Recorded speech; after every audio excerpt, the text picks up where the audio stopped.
You didn't believe anything that I said. When they came, you were not prepared. Then it all fell right on your head. And now you're lying in your bed. You've got yourself in a rabbit hole. You're trapped 'cause you did not let go. You took that bait and now... Right. Hey guys, it's Carrie with Alice Eats the Apple, and I'm here with my buddies Margie Kay and Bill Spicer. And we wanted to talk about their new book. I don't know if you can see this. And there we go. The Fast Movers. So apparently I got a copy of the book before you actually released it. Yeah. Amazon screwed something up, and you got a copy before we even got our author copies. Yeah. I wonder how that happened. I guess they just printed them off, and it wasn't supposed to be weird. live yet. Because we had to go through our proofs. Right. And actually it's not live right now. It will be back up on Tuesday the 13th. So next Tuesday people will be able to get it. Okay, perfect. Right. Wonderful. Well, this is a book. So, okay, you guys, if you want to go back, I'll put the links in. If you want to go back and look at, get everyone's backstory. We've spoken to Margie, we've spoken to Bill, and you can learn more about their fascinating lives. And this, though, is current. Obviously, the book's not even really out yet. And this book is all about videoing craft. Actually, it's a lot more than that. It's not just about craft. It's so I would love to just dive head first into this. What made you guys decide to write this book? Well, I'll go first, Bill. You go. Okay. I'm a psychic medium and a UFO investigator. And over the years, I've been seeing these things moving very quickly, kind of out of the corner of your eye. But then I started being able to see them just in front of me. And at one point, I asked them to slow down. And this was about 3 years ago. And they did slow down. And then I was able to get a really, really good look, for 2 or 3 seconds of something that before was going by so quickly that the human eye just doesn't perceive it. But I was picking something up just because of my psychic abilities. Right. And then, so I've known Bill for about 10 years, I guess. Right. It's been about 10 years. Yes. Yeah. And he had been talking about being able to capture these fast moving objects on film and different techniques, how to do that.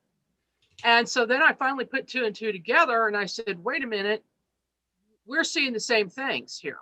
I'm seeing with my naked eye what other people are capturing on film. And then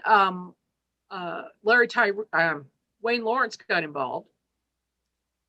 And he is an investigator for MUFON. He's the now our chief investigator for MUFON. I'm the assistant state director for Missouri MUFON. And Bill started analyzing photos that were submitted by witnesses and then video. And he slowed the video down. And so he started taking it apart frame by frame and found these objects. So I realized that all 3 of us were getting the same information in different ways. And I asked the guys to collaborate with me on the book, basically. Yep. And I had met Larry in 2014 at a conference that I attended and spoke and did a presentation. And Larry was my first witness besides me. And we went outside after I spoke, and it was about 12:30 in the afternoon. And I said, well, I'm going to set up my camera. Would you like to go out and watch? And sure enough, he saw it and he called it, oh, there's blips. He called it a blip. You could see them. And I said, this is what I can see. And I got into the consciousness of it. I didn't know what to call it at the time, so I didn't really speak about that at the time. But I was always aware that there were things around since I had my near-death experience. as a young adult. And because of that, I guess I was a little bit more perceptive. You know, I could sense things, and I had precognition. And that's how my experience started. Is I actually had very lucid dreams, and I was shown how to filter and video this phenomenon. And out of this, it's just turned into, I was able to actually call forward through meditation, and I started actually seeing the craft. They would just stand still over my house even. A lot of them, you'll see one that'll be standing still, and then while you're taking the picture, there's going to be other things moving around in the background. And I actually captured it on video in 2009 on May 30th. I actually went the full distance with it and was able to record with my neighbor as a witness. And I took 2 short videos using a polarized sunglasses lens that I shot through with using the camera. And it showed up, and it looked, and we could see it with our own eyes, actually, or I was able to. And I've actually have several videos I took. So that is how I got started in this, and with Larry and how I met him. And he knows what he's talking about. He's good at analyzing. I've had him look at a lot of my work over the years, and shared that with him. I should clarify that the Larry we're talking about is Wayne Lawrence. That's his pen name for the book. Yeah, Wayne Lawrence, yes. Well, and what I find interesting, backing up, is MUFON feels to me they're more fact-based. And for you two to bring in, to use that side of your brains, and then to also bring in the connection. It's just not about the craft. It's about who's on board the craft and who's on board it. Craft. Yeah. And I find that I find that really interesting. Yeah. So you have actually had, both of you have actually had interactions with some of these. Oh, yes. Yep. I took a remote witnessing class that Margie put on, and I knew I had the ability to do it, but she gave me the last bit of details that I needed to know. And I've actually remote viewed a craft that I've seen recently. And ironically, some of the photographs that I've had in the past taken out in front of my house was actually one of these beings peeking through the veil, as I call it, the veil, the conscious field that's around us. And that was my turning point here. And that was just in the last 2 months that I've been able to do that. And I actually have figured that is where this is going. And they actually wanted me to see them. So do you guys think, because I know that there is this amount of, there's the primary, what is it called? The primary code. They can't interfere. So if they were on the White House lawn, then that kind of takes away the free will. And all of a sudden everyone here it is. And I'm sure it would be chaos.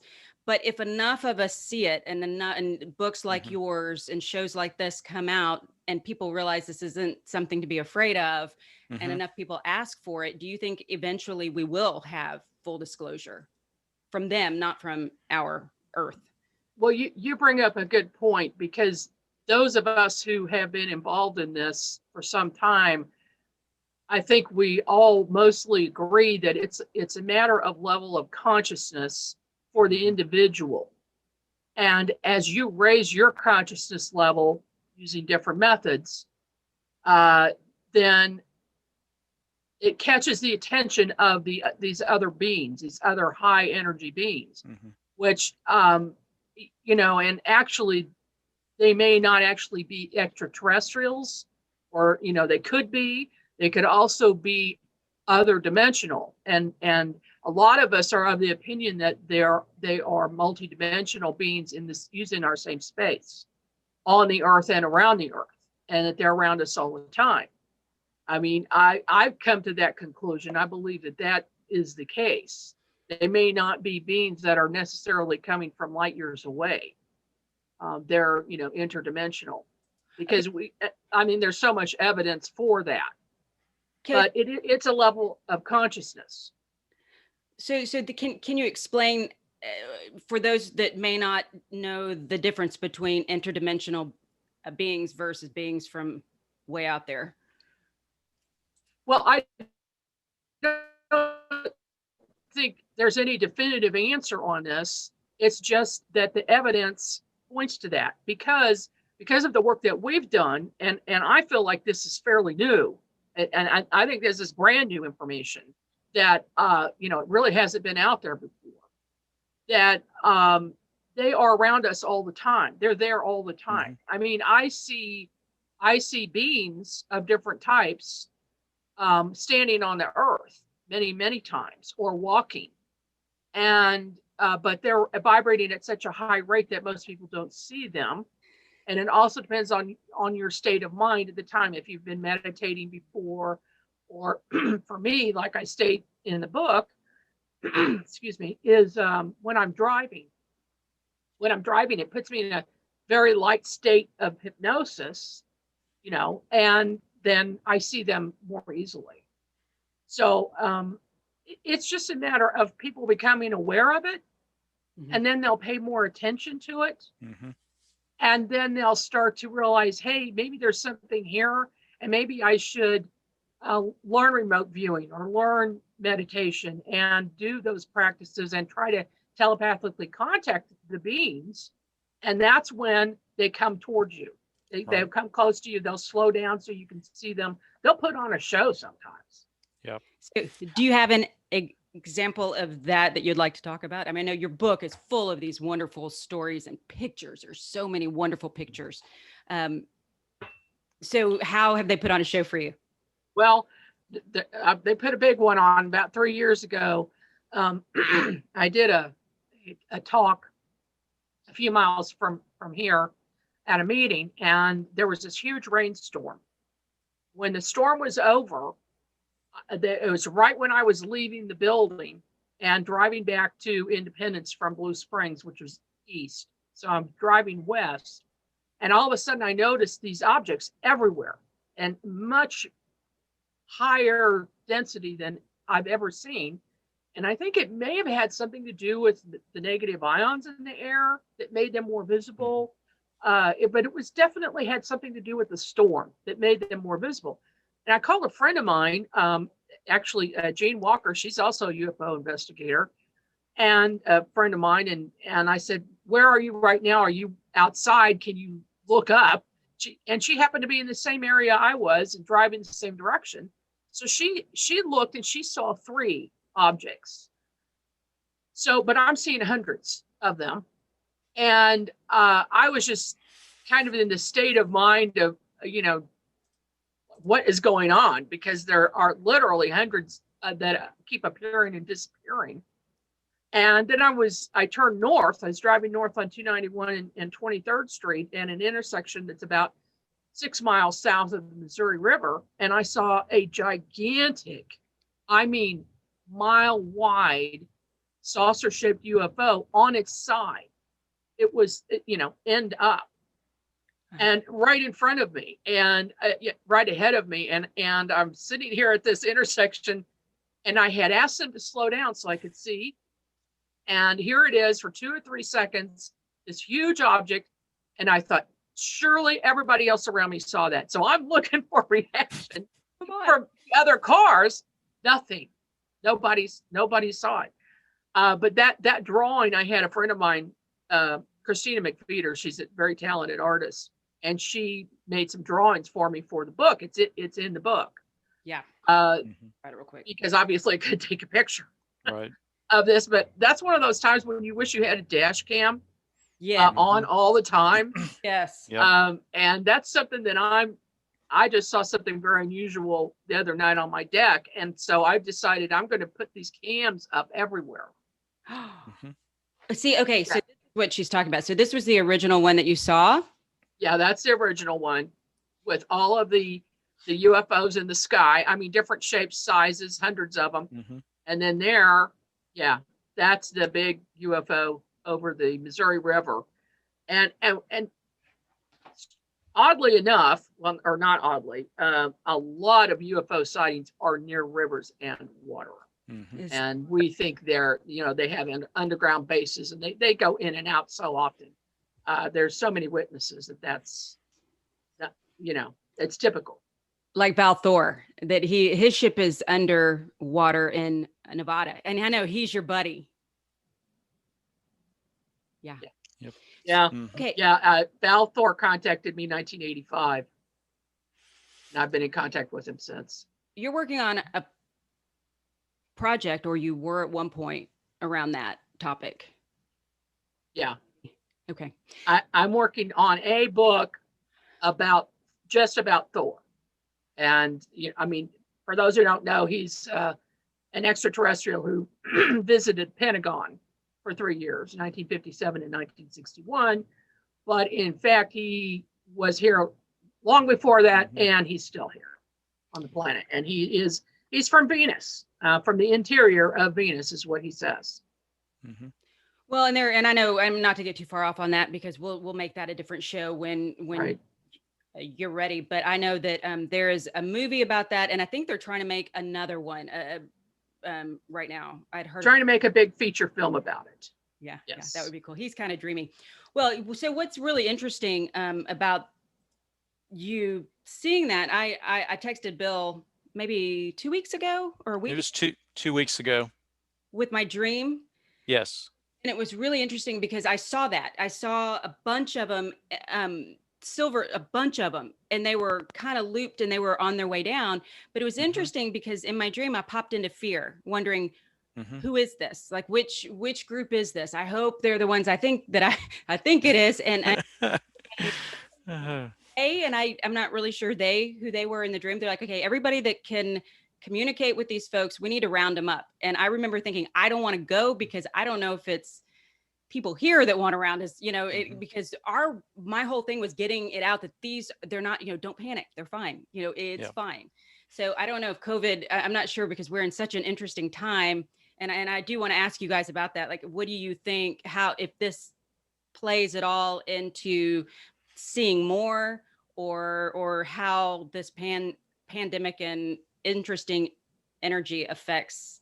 Well, interesting enough, last week, I happened to discuss that with one of my coworkers, the wives that come down to our office.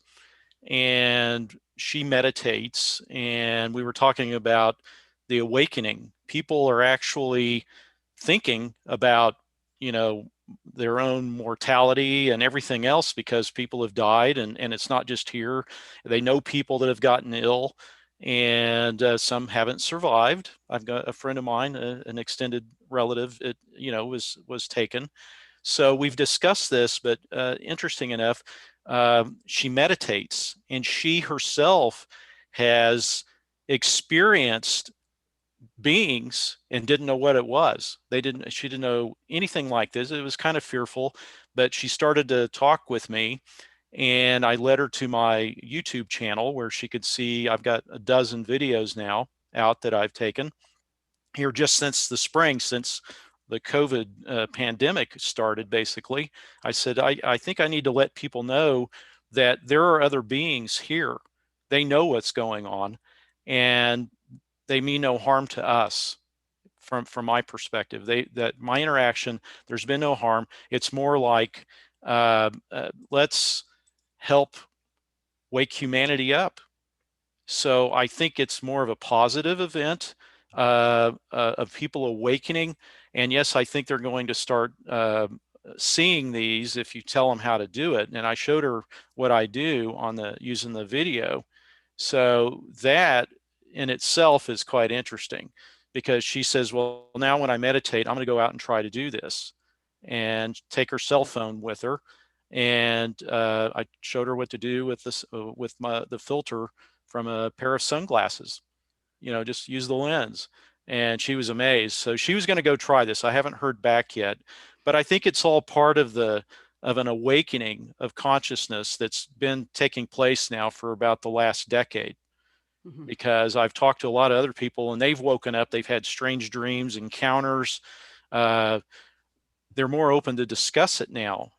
Whereas, 20, 25 years ago, if I would have told somebody that this was going on in my life, other than my near-death experience that I experienced earlier in my life, they could kind of begin to understand that. And that was only about 25 years ago. Could I even talk about that? And people thought I was crazy. Well, no, you didn't experience anything. And I said, oh yeah, I did. I left my body. Sorry, guys.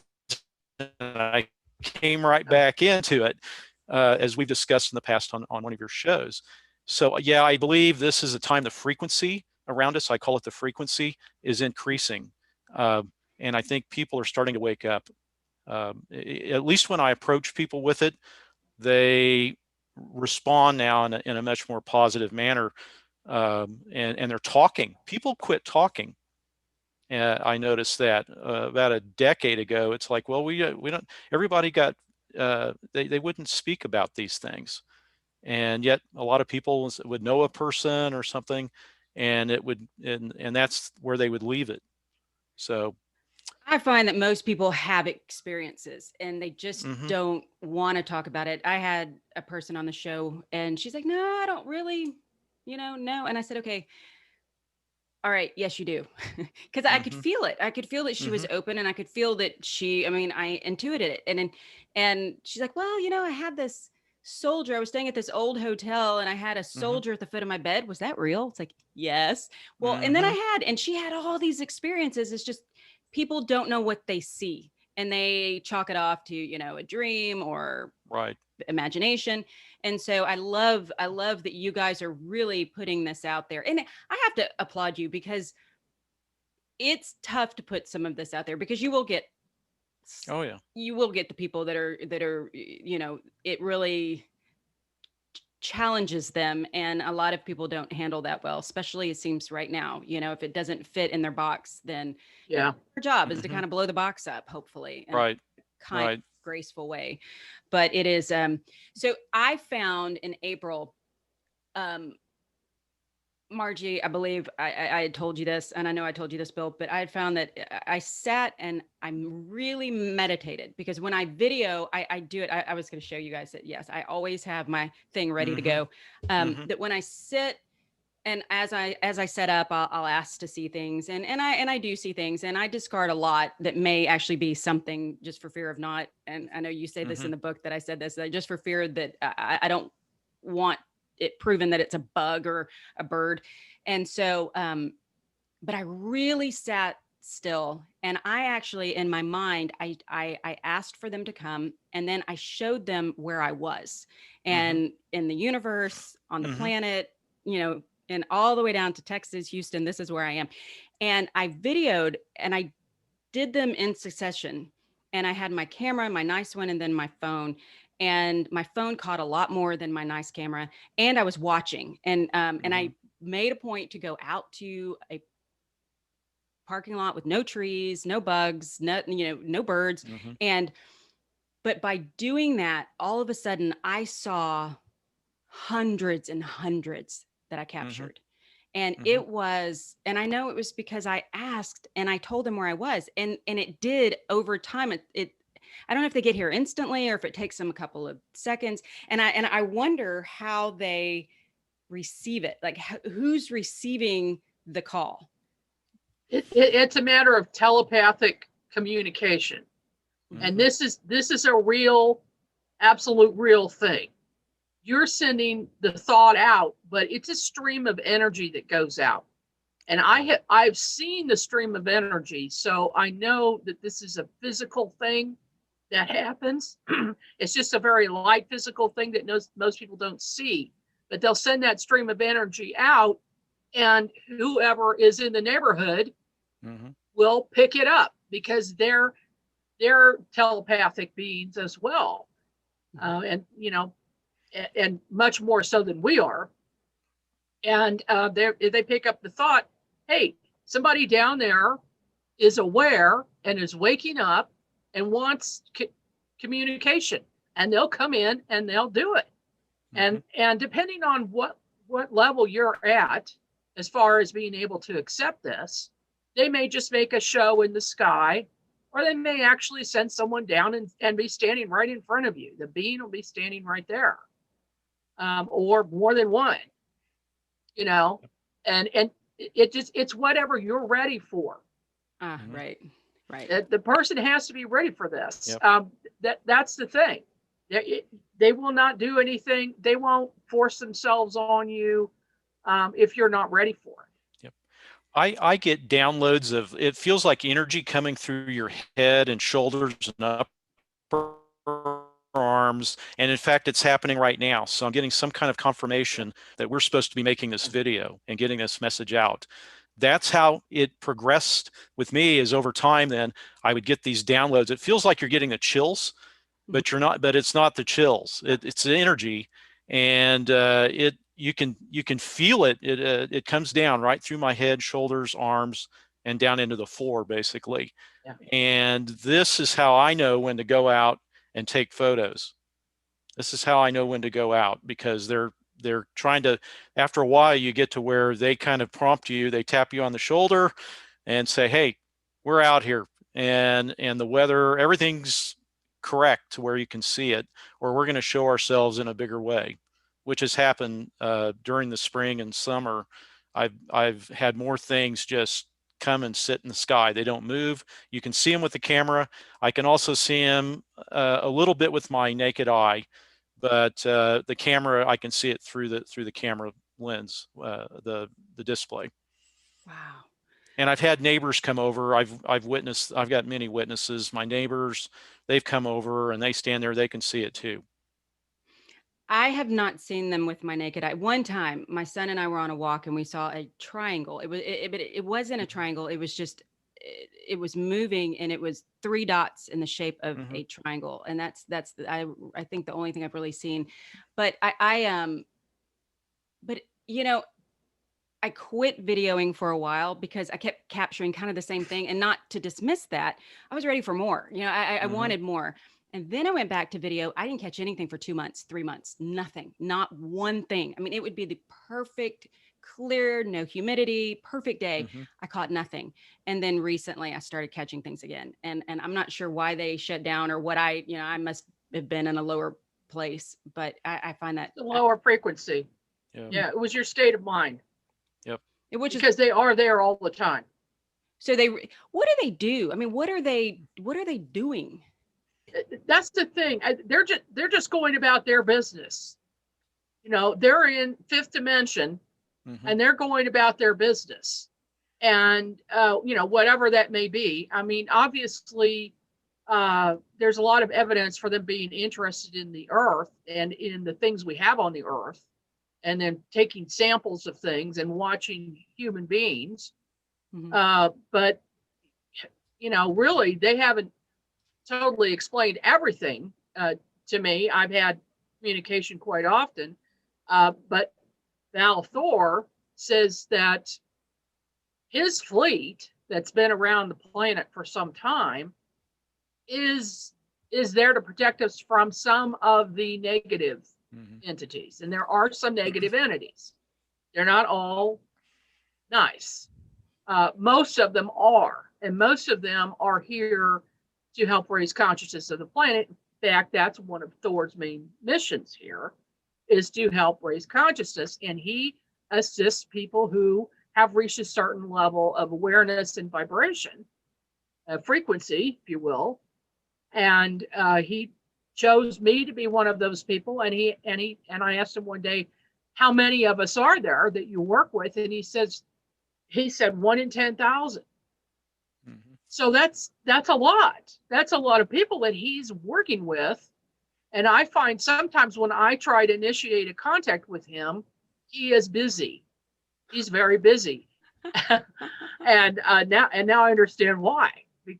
He's got a lot going on, and his entire group and fleet. Well, can he locate? Yes, he can bilocate, and as can I. And I found out accidentally that I was doing it. I thought that I was remote viewing a location when 2 friends of mine called me up and said, "What are you doing here in Mexico?" I said, "We're not in Mexico. We're in Kansas City." He said, "No, we just saw you walking towards the boat to go to Isla Mujeres, which is where I was remote viewing at that exact moment. So they said, no, you were a solid being. You weren't transparent. You were actually there. So yeah, that's one of those things that I'm trying to learn to gain more control over. Yeah. And that's something that everybody learns when they're on the and are becoming aware. Yeah. And that's one of the things that happens. But yes, Thor can definitely bilocate, and probably multiple places, because he's such a high energy being. Yeah. Well, I know when I remote viewed the craft this is about a month and a half ago now, after I took the remote viewing class, I surprised two beings. Okay. I really did. One of them looked at me. It was a being about the same height as me. And then the other one was almost 8 foot tall, and one was masculine and the other one was feminine. You could feel the energy. I mean, it was just the presence. And that was an interesting experience because I stepped out of my body. I was there on a craft. I even walked down a corridor unescorted. I was like, well, I'm here. I'm going to go check this out. And then after a few minutes, I decided to come back into my body. And this was during a meditation that I went into to do the remote viewing by. And yes, I surprised these two beings. And I had been warned about that. But yeah, it was an interesting experience. And it's like you're physically there. You're standing right there in front of them. They were like, wait a minute, what's this being doing here? Because I could tell by their look. They were looking at me, and it really surprised them. So how do you, because when things like that happen with me, but once I realize I'm Carrie, I pop out. It's like I'm fine as long as, then when I start wondering what I'm doing and I become Carrie again, it throws. I know what you're talking about. As long as I don't think I'm Bill, then I can do what I want. I have to detach from who I am in this body. Yeah. Does that make sense? No, it does. Then I become who I really am, because I have a consciousness, and it's the part that is really you. It's free to roam. Yep. It's free to roam. You're free to roam, Lexi. Well, okay. Margie, I'm sorry, M's sometimes give me a hard time. So if people want to work with you on remote viewing, can they do that online? Well, I've done a number of remote viewing workshops in person, and then we did Zoom for a couple of times, and it worked out really good. Bill was in the Zoom class recently. And so I've decided that I am going to do, starting next year, I'm going to do some bigger webinars. Okay. So right now I'm working on setting up these modules that are about 45 minutes a piece. So people can go through, instead of sitting through a 2-day class for hours each day, which is really difficult to do, then it'll be pre-recorded, and they can take the classes as they wish. Mm-hmm. And then I'm also going to have a separate in-person module involved with that, so people can ask questions at the end after they've taken the whole session. Then we can interact together, and it goes along with the remote viewing workbook that I published, and that a person can buy that and work through it on their own, and they will have success with it.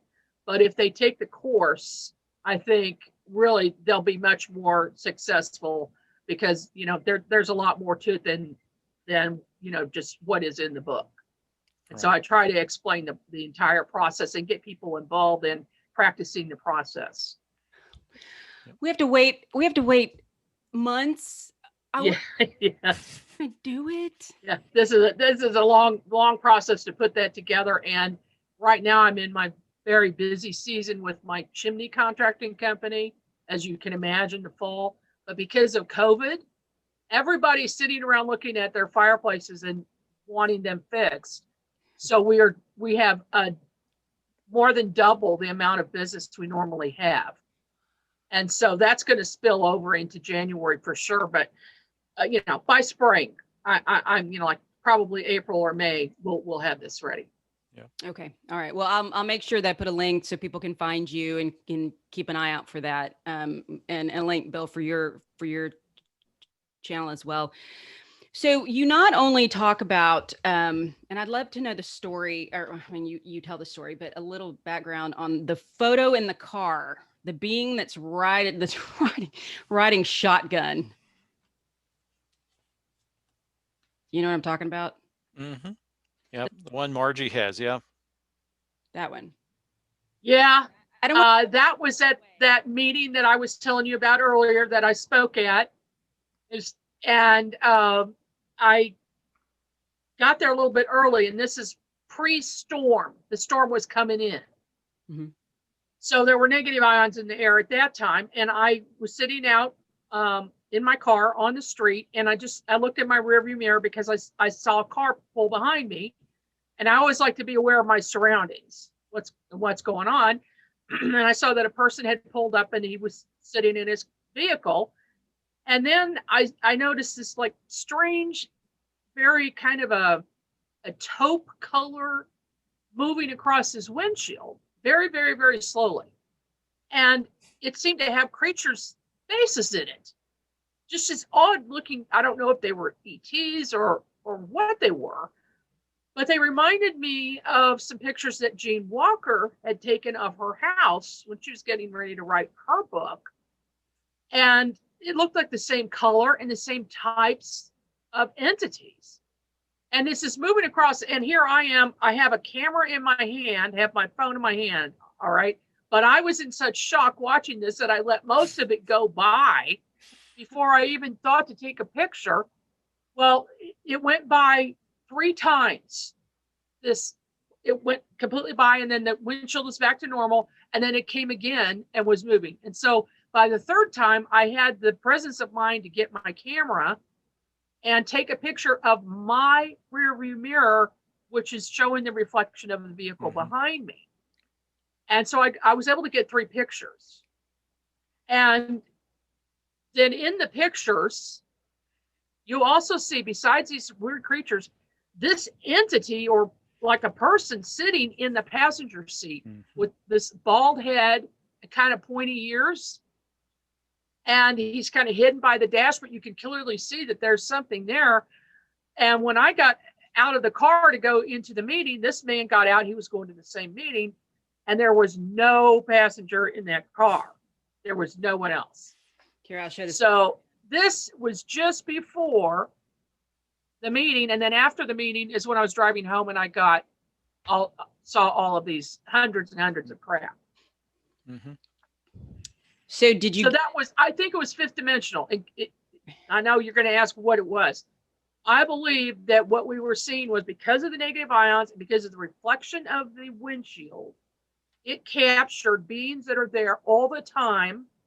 And we just happened to get a little window into their world, basically peeking into their world, because they seem to be oblivious to me watching them.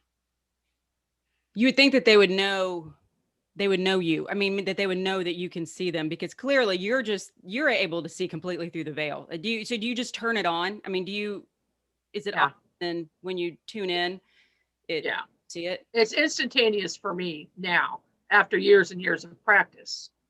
I can turn it off and on. Yeah.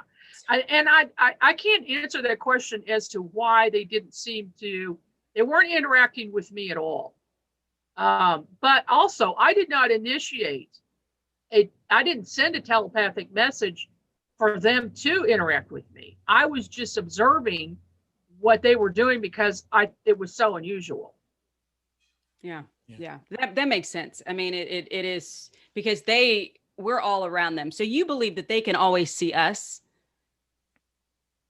but they probably, yes. I mean, I think they're going about their business in their dimension, and perhaps maybe they need to lower their vibration a bit in order to interact with us and slow themselves down. Yep.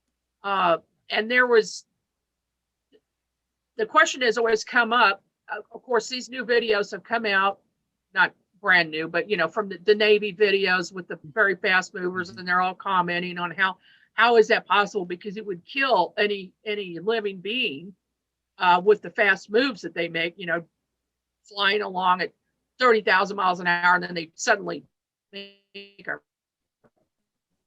90-degree turn, that would kill a human being.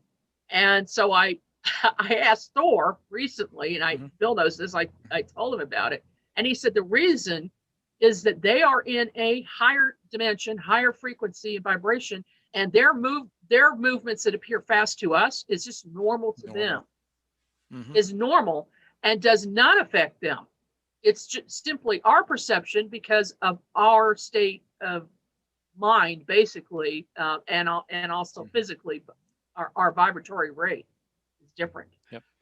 There was a cartoon to illustrate this. There was this cartoon that came out, I don't know, 5-10 years ago, and the granddaughter goes to the grandfather's house and she can't find him, or maybe it's her father. And anyway, so she shrinks down, and there are all these elementals, but they move so quickly that to them we're going, and then that's why there's certain things you can't catch no matter how hard you try, because they move so fast. But to them, once she was in that vibration, all of a sudden they didn't move so fast. So that's I love that idea, because I think hummingbird, I mean, there are bugs that move super fast anyway. So yeah, that makes sense.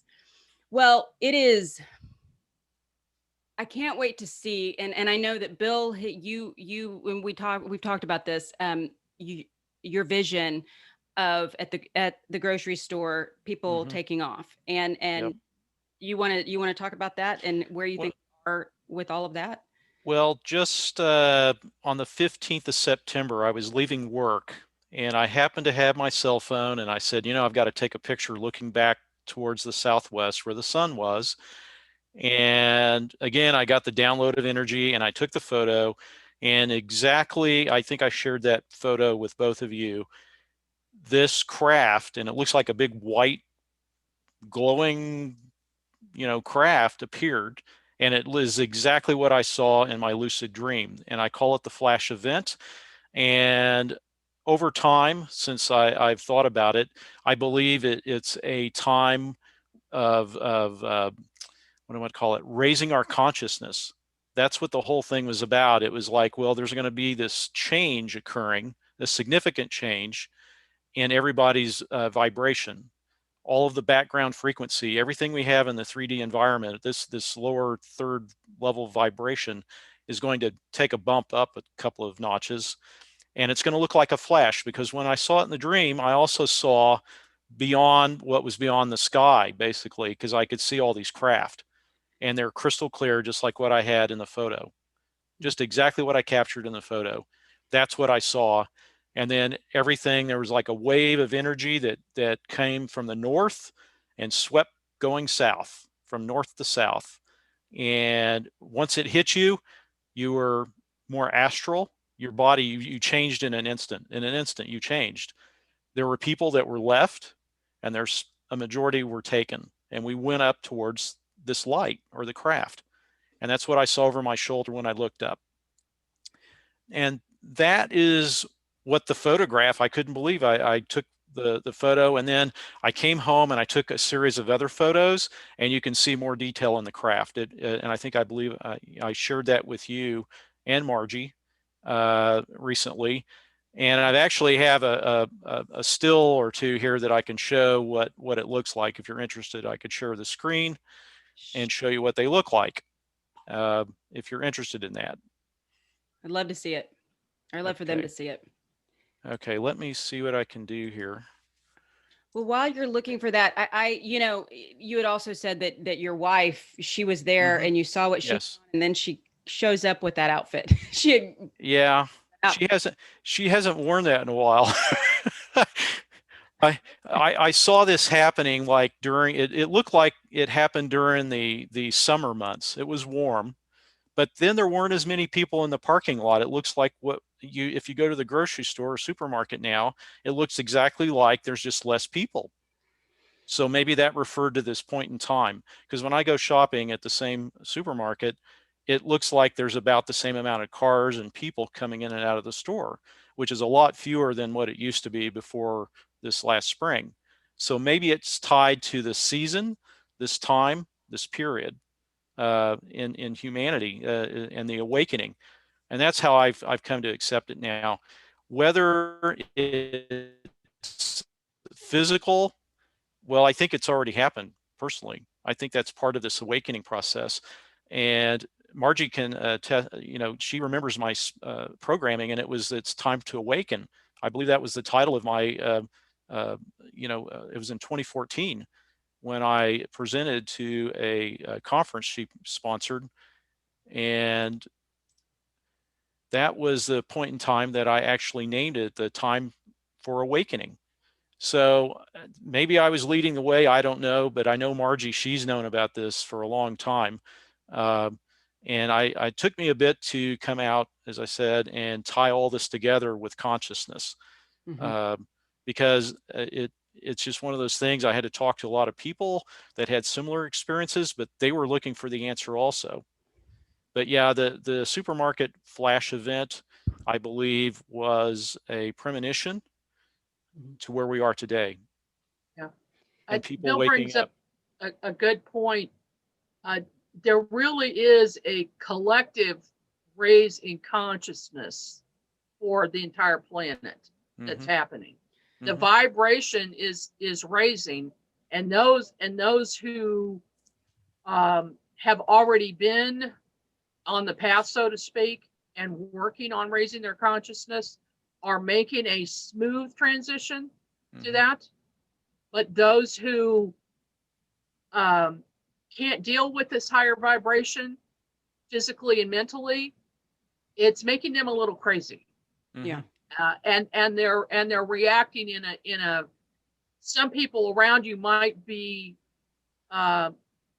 becoming more angry, becoming more agitated, even some violence involved too. I mean, look at what's been happening lately across the world, not just the US, but across the world. People are suddenly becoming aggressive, and that's a part of this. This is part of this change. And those who have already been working on it are having a smoother transition. Now we do have something coming up December 21st this year. It's called the Great Convergence with Jupiter and Saturn. And it only happens, I mean, the last time it happened was in the 1600s. Now, I did not used to believe in astrology or planetary alignments or but they actually do have a physical effect on human beings and on the planet. I really do believe that, because it turns out it's an accurate science, which I realize for right brain and left brain people, here's the thing: you have to become balanced. Right. That's the whole thing that I teach in my course. You have to use both sides of your brain in order for this to work. And as far as what we're talking about with capturing fast movers and seeing them, this is a matter of using technology and your brain. Right. Connecting the two. Yeah. Yep. Well, so I find that really interesting, because I do see that, and I let me explain. It seems like the yelling that's around and the debates and all that stuff. I mean, I've kept it tuned out, and it came back up, and then I had to really deal with the triggers of why it's triggering, because I can feel myself, really clench. And I wonder if somehow, if keeping us in this lower vibration, if that keeps the ascension process. And I'm not trying to go to, a dark place here. I'm just saying, it seems that if we're yelling and we're mad at each other and we're calling each other names and we're completely divided, then how do we reach that peace and ascend or awaken? You're right. That Yep. it slows it down. It definitely has an effect. And I hate to say this, but there are dark forces that are trying to keep the ascension process from happening. Okay, I mean, as far as, you know, human beings go, Yeah. they do not want this information out there. And so one way to stop that is to keep everybody in a heightened state of panic. And the whole world right now is in a state of panic. So we have to, you know, do everything we can to detach ourselves from that really non-reality. Right. Okay. It's not important about that part. Is not important. What is important is for us to work on ourselves and to raise our consciousness. Right. Right. Yep. Well, That's what I've been doing since 2009, 2010. I tried to figure out, you know, there was something attacking me physically. Something tried to stop me several times from communicating with other people, showing the pictures to other, you know, to other people. They physically attacked my vehicle with electromagnetic impulse. I'm serious. This stuff really happened. You can ask the Ford dealer. They couldn't explain what happened to my car. And I'm an engineer, and I was like, well, this is, it sounds like science fiction, but I know it can happen. But they tried to stop me, and I finally stepped out of my body when I was having one of my sightings and saw a white orb flying around. I followed it in the camera. I mentally stepped down, standing there in my yard, and went into meditation, and I got on board that craft. I moved a gray out of the way and took control of his craft and sent it into a million different directions, turned it upside down, backwards, everything. Then I stepped back out and watched it. Somehow my camera was on it, and I got 10 sequential pictures of it breaking up and 2 other craft coming to its aid. And after that, they left me alone. This was in 2010. Okay. That's when I started to figure out that this has something to do with a psychic ability and my ability to step out of the body. And it was more than remote viewing. It's basically like you had mentioned, Margie, other people can see you. And I surprised this gray. Let me tell you, he had no idea what came into his vehicle. And I pushed him out of the way. Physically, I remember pushing him out of the way because he was a lot smaller than me, and took control because I have hand controls. It's all run by your mind.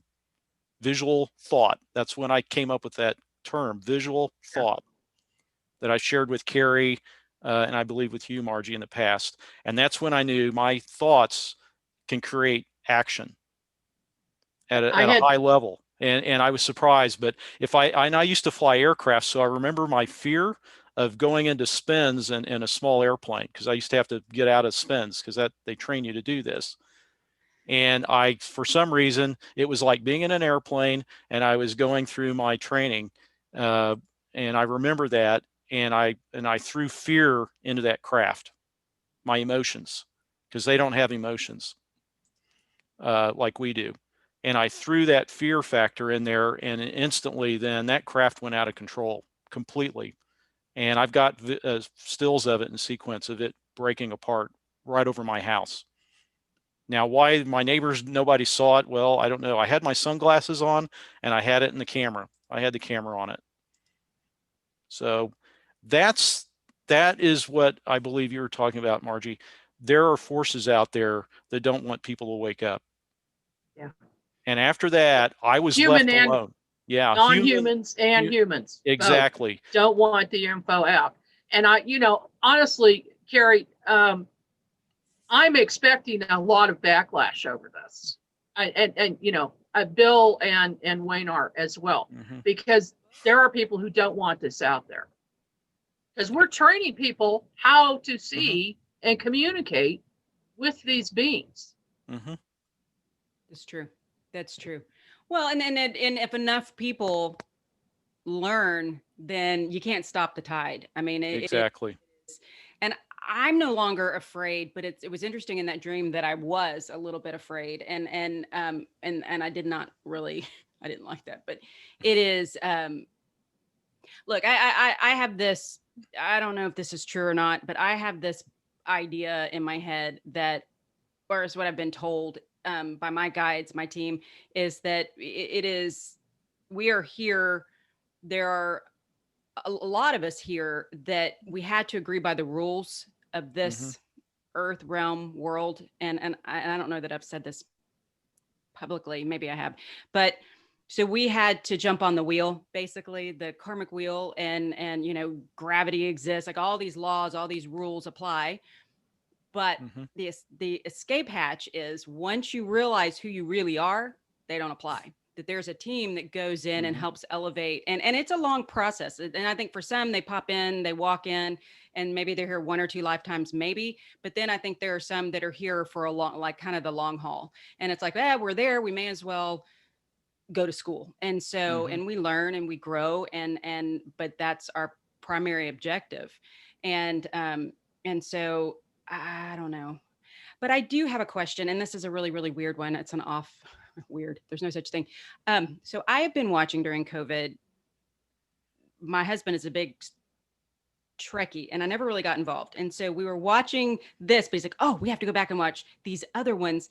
I can't tell you how many times I would sit and I would watch this, and I know what's about to happen. I'm crying. One point I'm standing up, and it's like, I know this. And it's, and he looks at me like I'm, I've lost an arm, I've grown a horn. And so where do you think that information came from with him? Do you think he channeled it? And then there's this off thought that maybe that was seeded, so many years ago into our I can't say the word, community. Our community. Any Well, thoughts? I understand what you're talking about because I've been plugged back in watching reruns of Star Trek: The Next Generation. It's on. It was a weekly series that was on television, and last night in an episode, the doctor and her son. Well, the son and another being that came on board the craft created a alternate universe, basically, that started collapsing. Well, guess what? They had to go into meditation and think about this and step in and expand that universe and open a window in it, which is a portal, so his mother could get back on board the craft, which was the space and time that they were existing in. Okay, so the producer of the show, which goes back, that has, was Mr. Roddenberry, I believe, and his writers, they know all about this because this was this was well known back in the original Star Trek, but in the next generation of it, that's when they started bringing all of the consciousness and the meditation into it. And I just happened to catch that episode last night, and I just couldn't believe it. I said, well, how appropriate, because I said that's exactly what's going on. And it's like when I did remote viewing, it's like I just stepped into another. I left my current space time and I went somewhere else and stepped out of the body. But I think that is what your husband is seeing, and he's recognizing it. I hope so. I mean, it is, if you really, we've been watching, and it starts next week again, the 3rd season. It's called Discovery. It's part of it's the newest one. It is fantastic. It is like there's a planet, and they go to the planet and they're watching the sky. Someone took them to the planet, so they kind of bring together all Hinduism and Christianity, all these different. And this one man's like, I know they're beings. I know there are these religious beings or space beings, and they're like, you're crazy. And so they show up to help them, but they can't tell them who they are. And one person from Star Trek says, this isn't fair. He thinks he's nuts, and he thinks that we're gods, but we're not, and I just want to tell him. They're like, we can't tell him, that's not allowed. And so it is so good. And it just really, I have chills just thinking about it.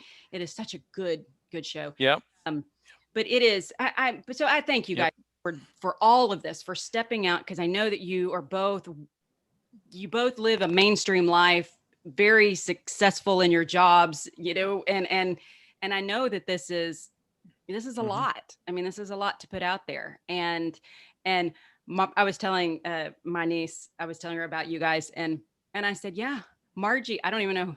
I know that's her pen name.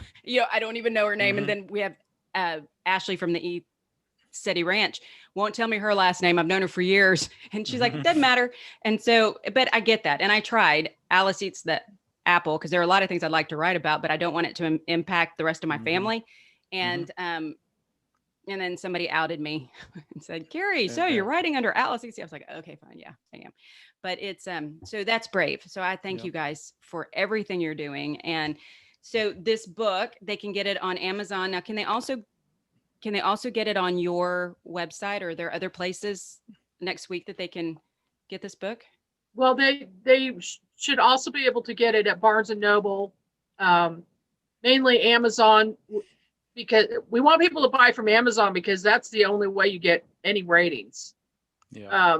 Okay. They can get more information about it on my publishing website, unxmedia.com. That's like unexplained, unxmedia.com. And you'll see, a lot more information about the book and the three of us, the writers. Right. I didn't know you had how many companies do you have? I have 4 companies, 4 businesses. I don't know the time. 7 days a week, basically. That's just how I'm wired. I have to be doing multiple projects and things at the same time. Spinning all those plates. Wow. Yeah. Well, And there are quite a few good books. I've got my books on there, and other writers. And a new one, I just published a brand new one, is out this week for someone else. It's called Doorway to Spirit by Devin Listrom. He's a paranormal investigator, and he writes about his own experiences as he kind of went through this awakening process as from childhood, and then a lot of his investigations, things that he saw and experienced. It's very interesting.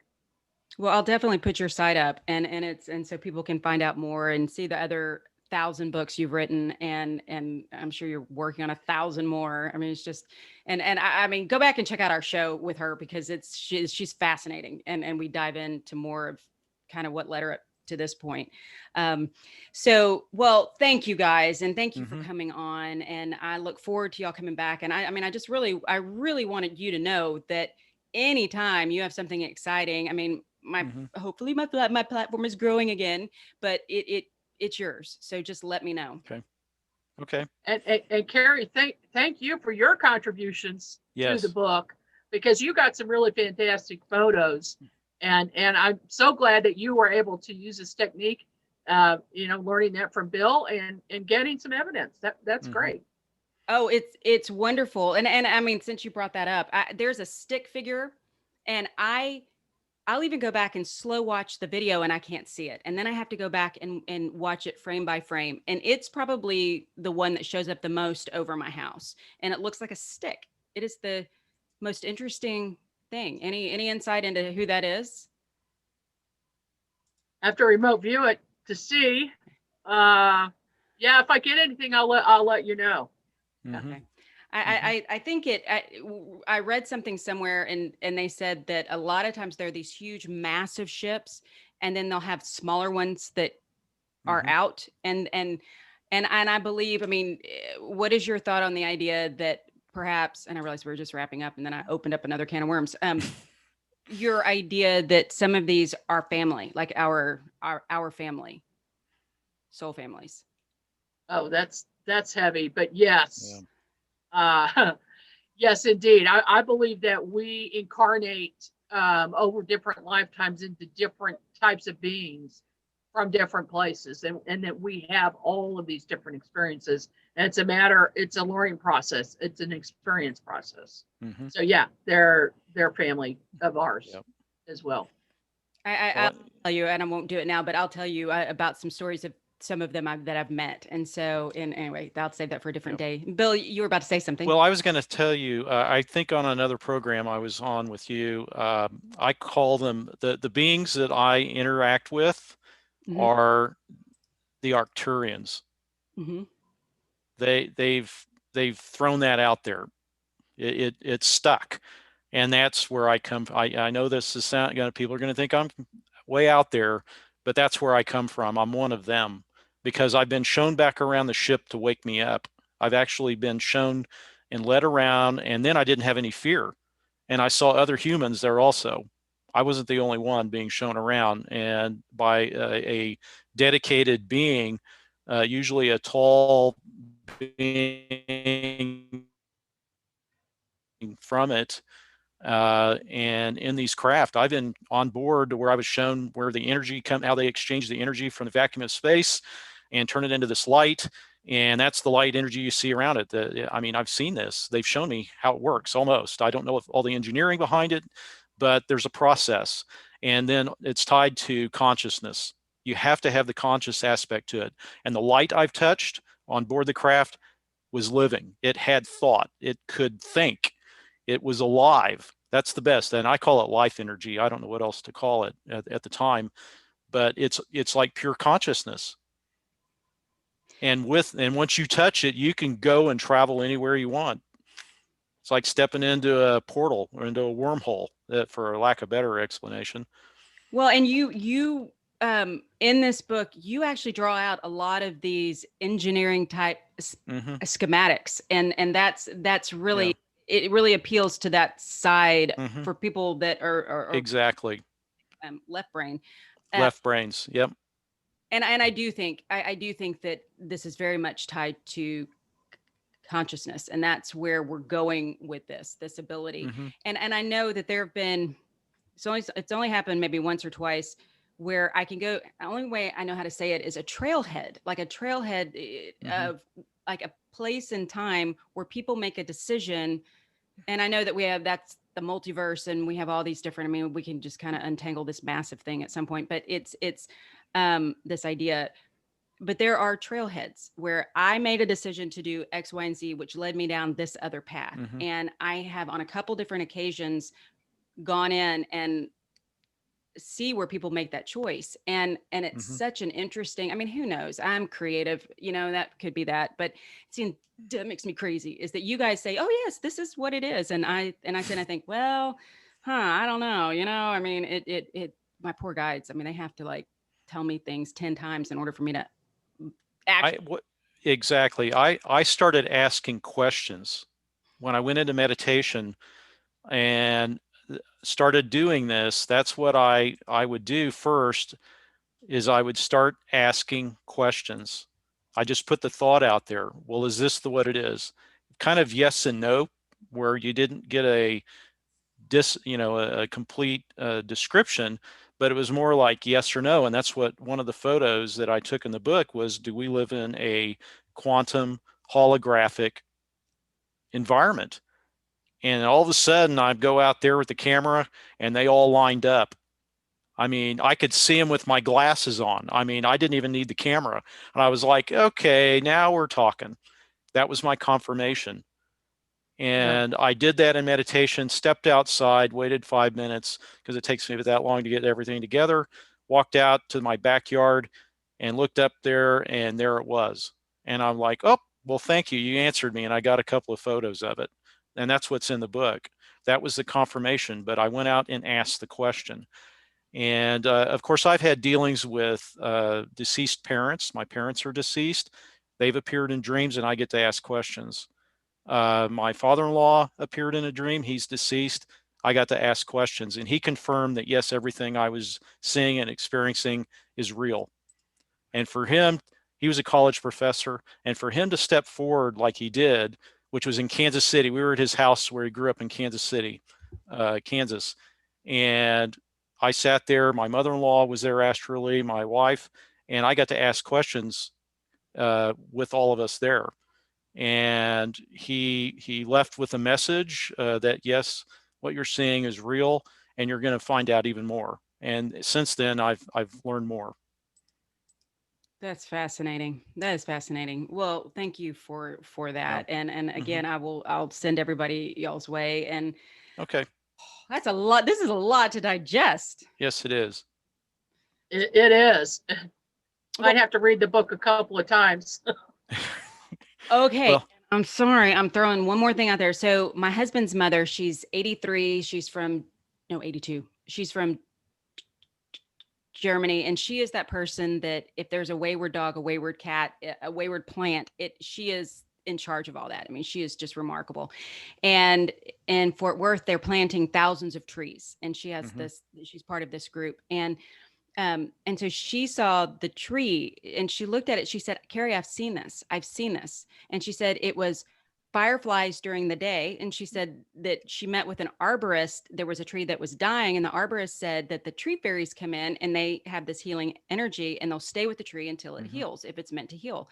And she said, I said, have you actually seen this? She said twice. And there is no woo. She has no woo. And anyway, she said, I've seen it twice. She said, and they look like fireflies. And she said, and the man asked her, he said, when did you ever see fireflies during the day? You don't see them during the day. You only see them at night. And she's like, oh, that's right. So anyway, she was very excited. I think they're in this book for everybody, not just UFO. I mean, that's just part of it. And because it's all part of the fabric, that weaves around us. And that's what we're beginning to see is that there is a fabric, a soup that we're in.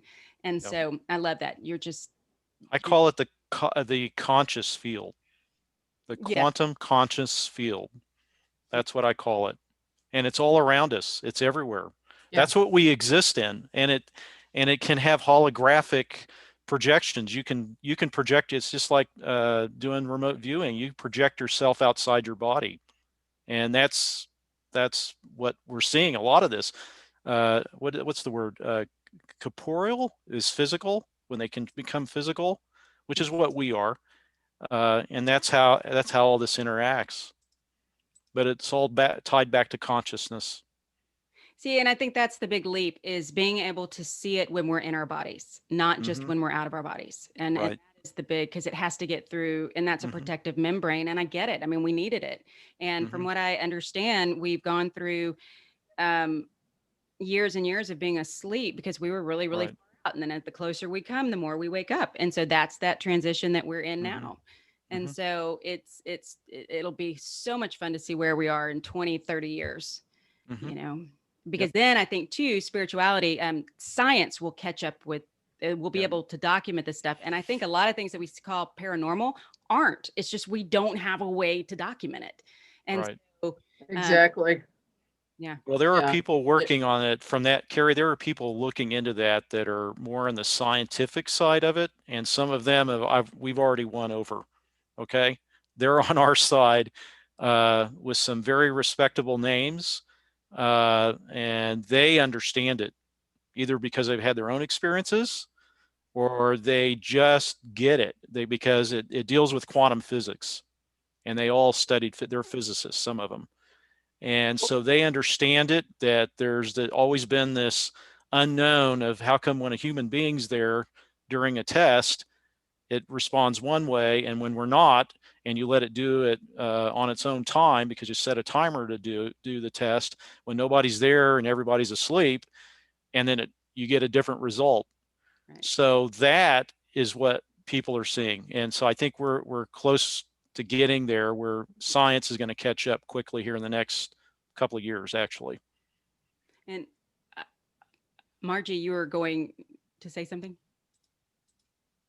Well, I agree with Bill 100% on that. I am watching people who are decidedly on the scientific side and then them gradually awaken over the years.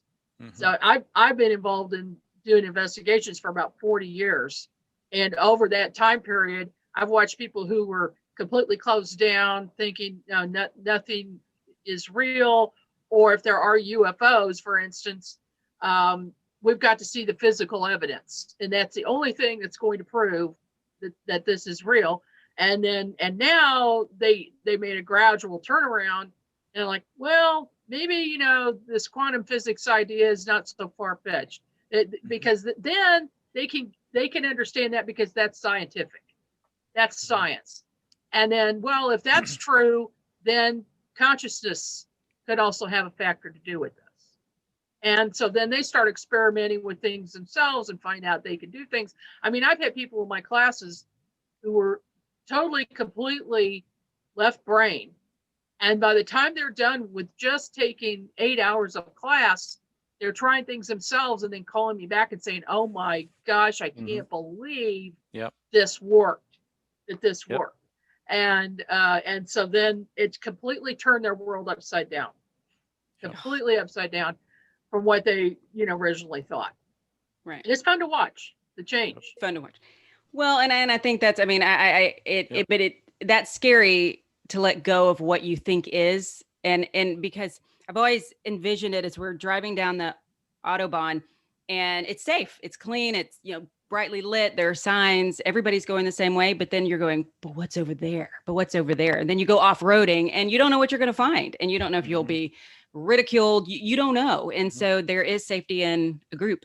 But it's interesting how we all kind of find each other, you know? Yeah. And but I do gravitate more towards the left brain side of this than I do. I don't know. It feels a little more concrete for me. Okay, clearly we for hours. And so I have taken Saturday. So thank you for giving me the time. And I can't wait to see what's next. Yep. Well, I can share with you, I'll do this if you want to add to the end of the video or something, some of the photos I was going to show today. They're just simple JPEGs, but it shows what I saw on September 25th, 2020, and it blown up. And it's the last photo I've taken. So I haven't been outside doing photographs or anything since then. It was on a Friday. That same Friday or it was a week later than my other experience, but I'll resend those to you. Okay. And you can post it or add it to your video. I will. If you want. I'll do a slide at the end.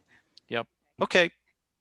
All right. Thank you, Carrie. Yeah. Thank you. Thank you. And thank y'all. And we'll see you again soon. I hope. I really hope. Yeah. So I hope you guys enjoyed the show. Stick around for the slideshow. Yep. Bye.